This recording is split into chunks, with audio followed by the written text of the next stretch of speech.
গরম পানি 1 কাপ 1.5 কাপের মতো। হ্যাঁ, না দিলে কিন্তু মিষ্টি শক্ত হবে।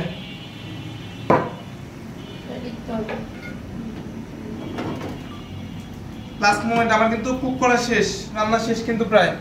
এখন কি করব আমরা, এর মধ্যে নামানোর আগ মুহূর্তে আমি দুইটার মধ্যে দিব একটুখানি ঘি।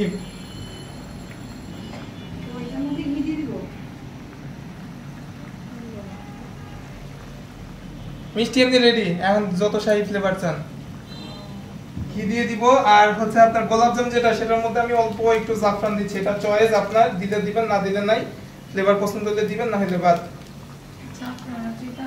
চাইলে 1 ফোঁটা 2 ফোঁটা গোলাপ জল দেওয়া যাবে।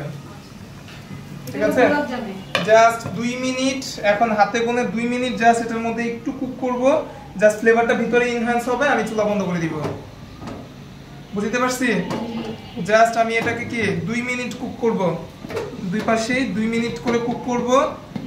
জাস্ট শিরাটা একটু জাস্ট ভিতরে জাস্ট ঢুকবে, ব্যাস আমি বন্ধ করে দিব। বন্ধ করে এটাকে কি করব, ওভারনাইট এটাকে এইভাবে এই অবস্থায় রেখে দিব।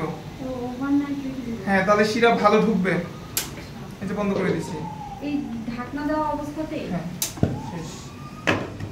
এই হচ্ছে আমার মিষ্টি। ওই মিষ্টি চুপসে গেছে, এরকম কিছু হয়েছে?